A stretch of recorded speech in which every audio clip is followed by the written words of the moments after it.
Стартираме петиция за довършване на 6 км от Софийския околовръстен път на София между булевард Цар Борис III и автомагистрала Струма. Инициатори сме районния кмет на Овча купел Ангел Стефанов и аз в качеството ми на общински съветник. Участъкът на Софийския околовръстен път между Цар Борис III и Струма е силно натоварен двулентов път, както виждате, от републиканската пътна мрежа, в който задръстванията са ежедневие. С решение на Министерски съвет от 25 април 2013 година Софийския околовръстен път в западната му дъга е обявен за обект с национално значение. По данни на Агенция Пътна инфраструктура от 2021 година през автоматичния преброителен пункт на околовръстното при квартал Суходол, който се намира малко по-наблизо, са преминали 9 милиона и 700 хиляди автомобила за една година или 26 500 автомобила за денонощия.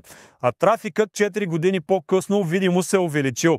В транспортното планиране магистрала с две платна по 2 ленти или по 3 ленти обикновено се смята, че е оправдана при 15-20 хиляди МПС на ден средногодишно натоварване или движение. Натовареността на околовръстното от улица Лазурна и Киевска до магистрала Струма през 21 надвишава нуждата от магистрален габарит на участъка. В България магистрали често се изграждат и при 10-15 хиляди МПС на денонощие заради стратегически или регионални съображения.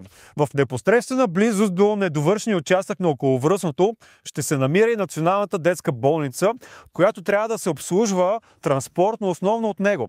Тя ще бъде построена в Горна баня и ще разполага с 440 легла за деца, 18 операционни, 27 кабинета и ще включва медицинско обслужване по 40 специалности.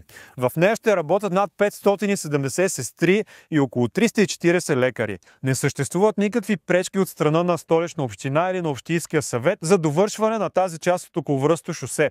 За нея влезе в сила подробен устройствен план в края на май 2024 година. Доклад на районния кмет Овча купел и мой за безвъзмездно прехвърляне на 86 имота общинска собственост на държавата беше приет на 25 септември 2025 година в Общинския съвет. По подобен начин СОС прехвърли имоти за довършването на последния лот на магистрала Европа, която Агенция Пътна инфраструктура скоростно довърши за разлика от околовръстното шосе. В Софийския околовръстен път се събират цели 4 магистрали – Тракия, Хемус, Струма и Европа. Пари за неговото довършване и до ден днешен нямам. За разлика от околовръстното обаче, за довършване на Хемус в участъка между Велико Търново и Шумен бяха платени аванси за десетки, а може би и за стотици милиони, въпреки че за някои участъци дори няма парцеларен план и не е приключило отчуждаването, а няма и разрешително за строеж. Сметната палата отчела, че 800 милиона лева са платени от държавната фирма Автомагистрали на частни фирми без ясни правила по пътни отсечки, по които дори няма разрешение за строеж. Това включва и части от Хемус. Споделете петицията, за да може да я подпишат възможно най-много хора и така да накараме АПИ най-после да си свърши работата.